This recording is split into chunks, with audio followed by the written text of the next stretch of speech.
I'm very sorry. That's OK. Should I start again? No?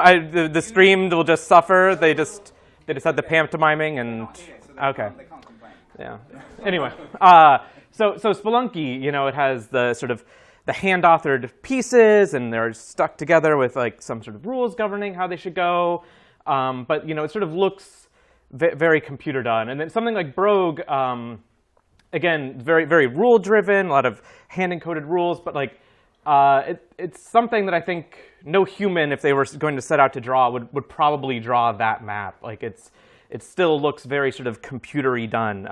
But I love it. I love that aesthetic. But there's also other PCG which I think is trying to emulate some like sort of other styles, some other classically human games. So like Binding of Isaac and like the Zelda, or Notch's Infinite Mario, which is very inspired by Mario.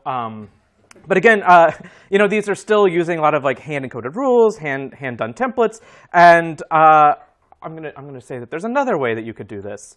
And so instead of writing up all your rules and fiddling with parameters and doing guess and check, what if you had a robot and you could feed that robot Mario, and then it would spit out other Mario? And so that's what I do.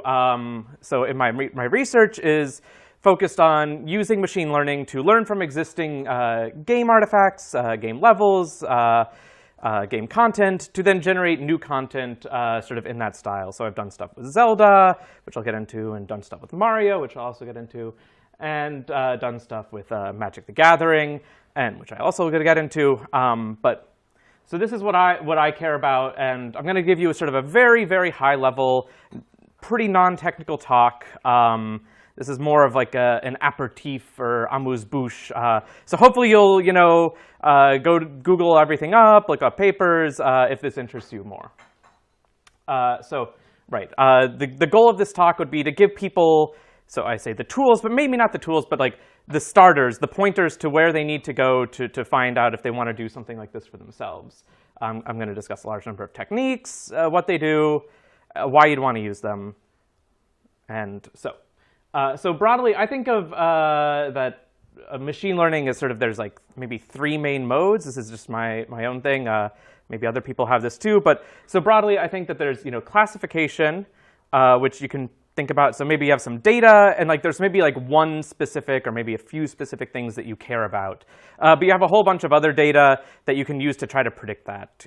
So like classic linear regression, you have a bunch of data. You're trying to fit a line to help you predict stuff. And then there's dimensionality reduction, where you have a bunch of data, again, maybe a large number of parameters, and you sort of want to have some idea of how these things, like some way of compressing this and getting it into some like still high dimensional space for humans. Like I'm not going to be, you're not looking at a 20-dimensional thing, but that you can do interesting things in that compressed space. And then finally, generative models, which, we're doing PCG, but you don't have to use generative models to do PCG. But it's sort of, you have a bunch of data again, and instead of like one specific thing that you care about, you're sort of trying to figure out how all of the things are interrelated, how all the pieces go together. So this is sort of the 3 main modes, and I'm sort of going to discuss some techniques from each of these. So classification. There's a bunch of different words up here. You can try to memorize them all right now. I'll tweet out a link to the slides after this is all done, so you don't have to do that. So basically, the way I think of classification is, so given some data, you want to predict something. And so the question is, what is your some data, and what is the something that you want to predict? So work that I've done with Mario, our some data is we have a Mario level, and I do a nice little raster scan on it. So we start in the top left corner and zigzag all through the level. And we get to this point, and we're like, well, so this is our some data. And then like we're trying to predict what's the next tile that comes here. We could, again, this is where the dice comes in. You could roll a die and predict what's going to come next, but that's pretty stupid.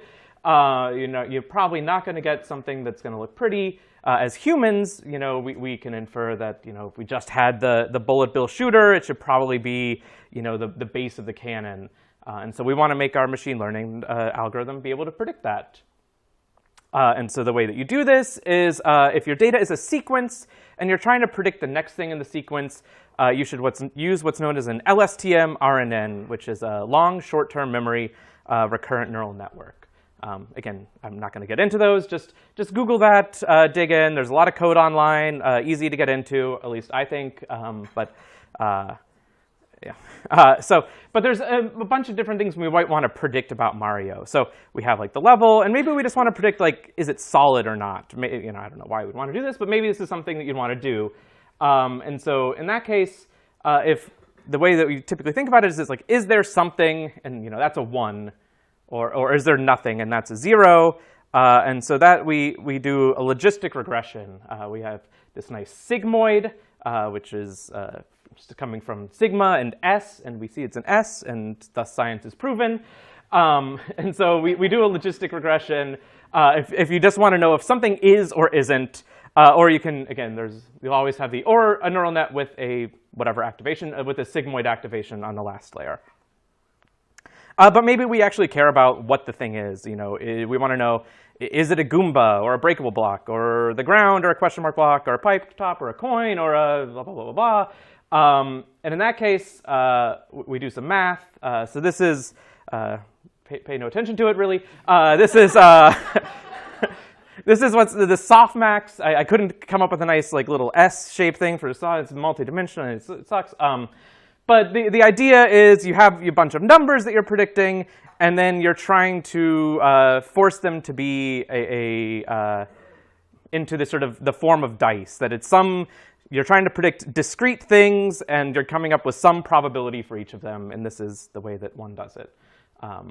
So if you want to know which one of something out of a bunch something should be, you should use softmax regression or a neural network with a softmax activation.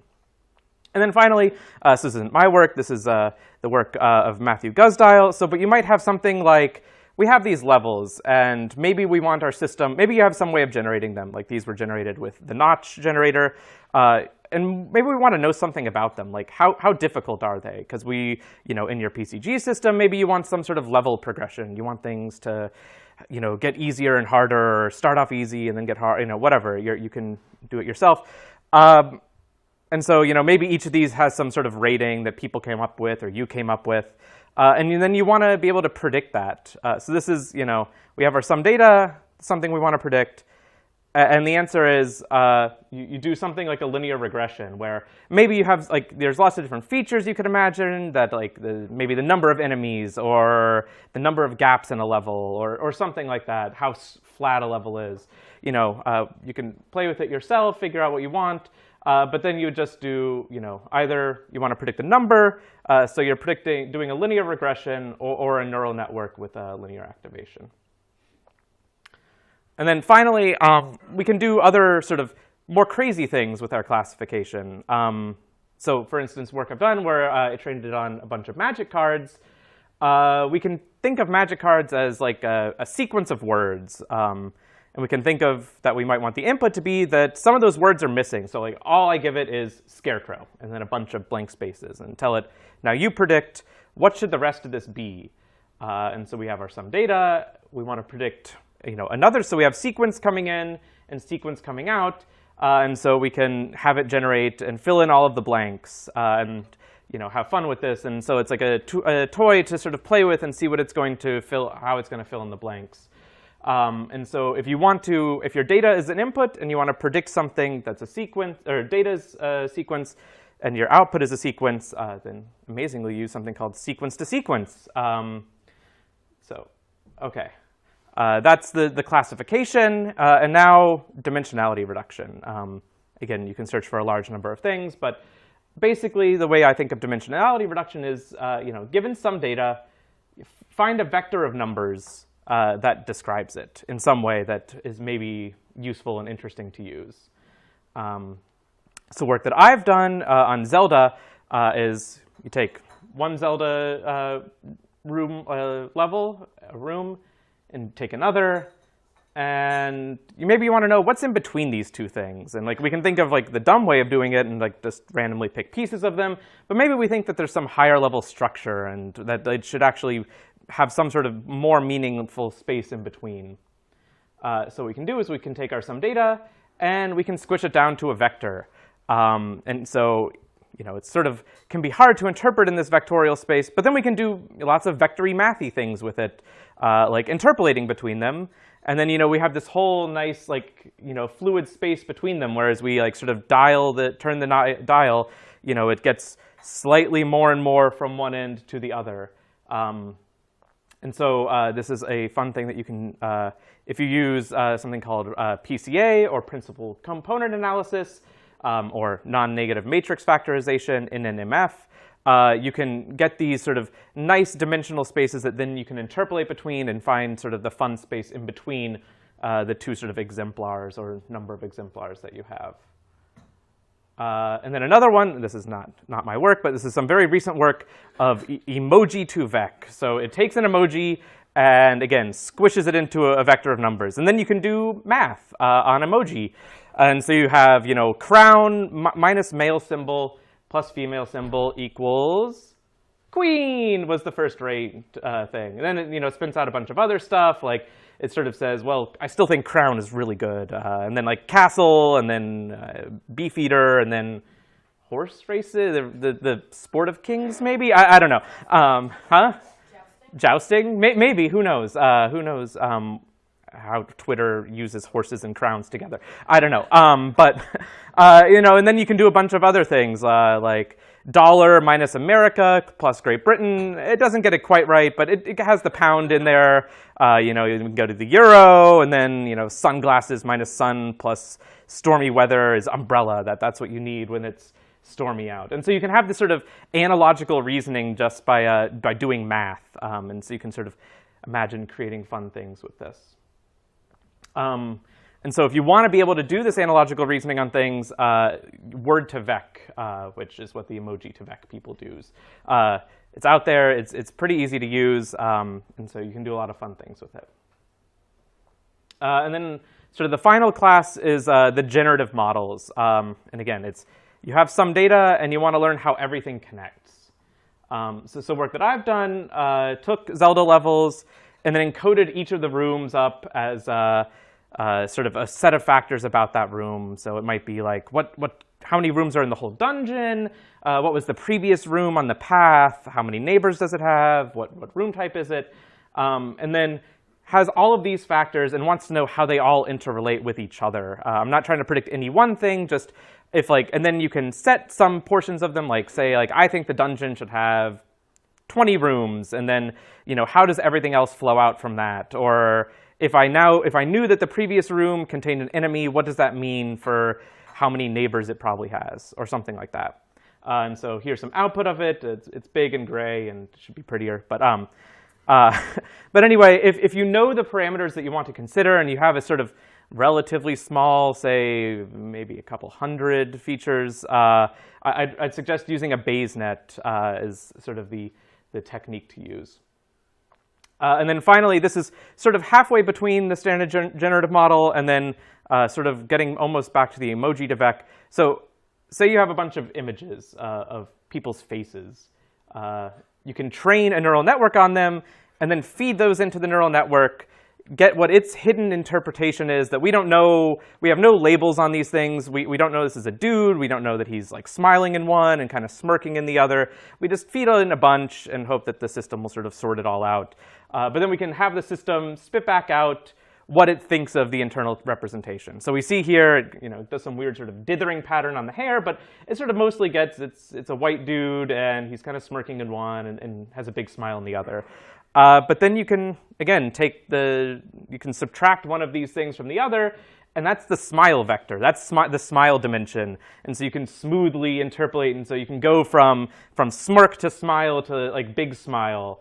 But then you can do other things like take another dude, feed him in, and then add the smile vector on. And so then now you can just make anybody smile as much as you want by just going freely along this dimension.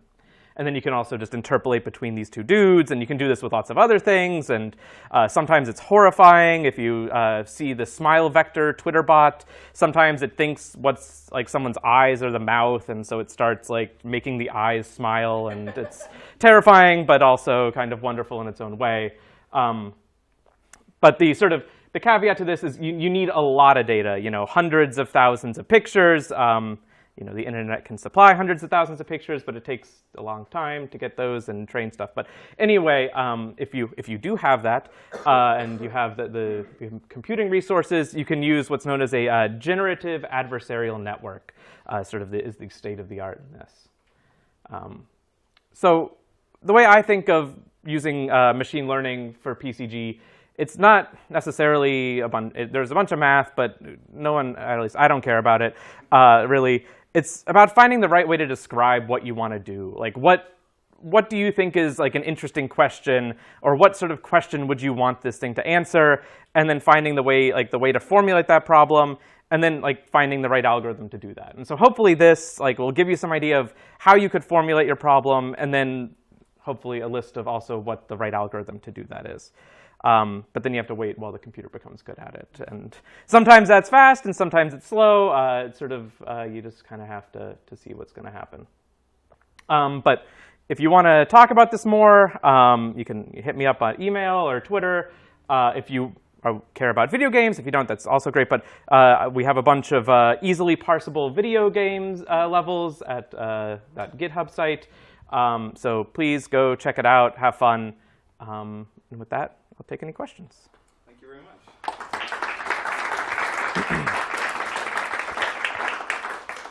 Before we get into any more deeper questions, I had one that I wanted to ask you. Sure. Which was, let's say I'm sitting here watching this talk, and in here you were like, if you've got this kind of problem, you can do this. Yep.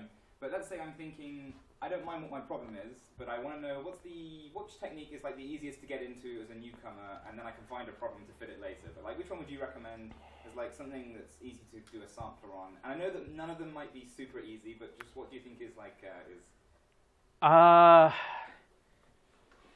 I would say Word2Vec is probably the easiest to get up and running. There's a lot of good tutorials on it, a lot of good code on it. If you don't care to even train it yourself, Google has a big thing that you can download and have all these vectors yourself, that then you can just do fun stuff with yourself. So I'd say that's probably the best. And I can do that on my sort of crappy laptop with no problem. So I'd recommend that. If you have a GPU and you know how to make it do math, I think the LSTM stuff, there's a good Andre Karpathy has a blog post of the unreasonable effectiveness of recurrent neural networks, and it's very good, very accessible, and has code that goes along with it. And so if you want to try that, that would be my second choice. Okay, thank you very much. Any questions from here? And I'll just ask the stream, so we'll see if they've got any as well.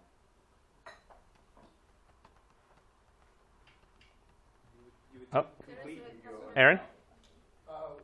When you say just use this algorithm, where are you getting the algorithm from? What do you mean?